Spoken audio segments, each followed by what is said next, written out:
বিনামূল্যে স্বাস্থ্য পরীক্ষা ও স্বেচ্ছায় রক্তদান শিবির করল কোচবিহার আস্থা ফাউন্ডেশন।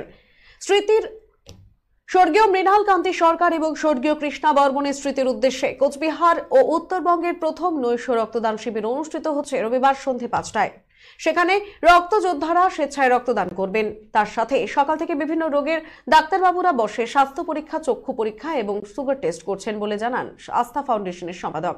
কোচবিহার শহরের মদনমোহন কলোনি আর প্রাথমিক বিদ্যালয় মাঠে এদিনের এই সংগঠনের কর্মসূচি সকাল থেকে সংগঠনের পতাকা উত্তোলনের মধ্য দিয়ে শুরু হয়ে বসে আঁকো প্রতিযোগিতা, আবৃত্তি এবং রবীন্দ্র নৃত্যের পাশাপাশি সমাজকে সচেতন করতে বিভিন্ন ধরনের পোস্টার, ব্যানার লাগিয়ে সমাজকে সচেতনতার বার্তা দেয় এই সংগঠনের কর্মকর্তারা। মোট 4 জন ডাক্তারবাবু এদিনের স্বাস্থ্য পরীক্ষা শিবিরে উপস্থিত ছিলেন। বিভিন্ন স্বেচ্ছাসেবী সংগঠনের কর্মকর্তাদের পাশাপাশি এদিন সাংবাদিকদেরও সংবর্ধনা দেওয়া হবে বলে জানা যায়। তার সাথে পিছিয়ে পড়া 30 জন মানুষদের হাতে শীতের কম্বল উপহার তুলে দেবে বলে জানান আস্থা ফাউন্ডেশনের সম্পাদক শঙ্কর রায়।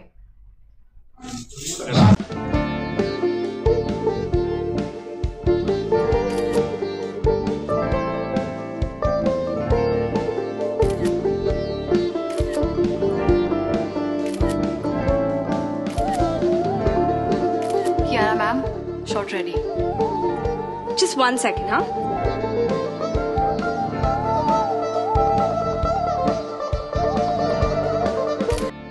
Simco Gold and Diamond, RRN Road, Old Post Office Para South, Cooch Behar. বিষয়টি হচ্ছে স্বর্গীয় মৃণাল কান্তি সরকার, স্বর্গীয় কৃষ্ণা বর্মনের স্মৃতির উদ্দেশ্যে কুচবিহার এবং উত্তরবঙ্গে প্রথম নৈশ রক্তদান শিবির হতে চলেছে সন্ধ্যা 5টায়। সেখানে রক্তযোদ্ধারা স্বেচ্ছায় রক্তদান করবে। তার সাথে সকালে বিভিন্ন ধরনের অনুষ্ঠান ছিল, যেমন বসে আঁকা প্রতিযোগিতা, আবৃত্তি এবং সন্ধ্যা 5টায় রয়েছে রবীন্দ্র নৃত্য। তার সাথে বিভিন্ন ডাক্তারবাবুরা বসেছেন, তারা স্বাস্থ্য পরীক্ষা করছেন, চক্ষু পরীক্ষা করছেন এবং সুগার টেস্ট করছেন। কতজন ডাক্তারবাবু এখানে 4 জন ডাক্তারবাবু বসেছে। 22 জনের মতন স্বেচ্ছায় রক্ত দেবে। তার সাথে আমাদের রক্তযোদ্ধা সম্মান তুলে দেওয়া হবে সকল রক্তযোদ্ধাকে, এবং বিভিন্ন স্বেচ্ছাসেবী সংগঠনকে সম্মানও জানানো হবে। তার সাথে সাংবাদিকদের সম্বর্ধনা দেওয়া হবে।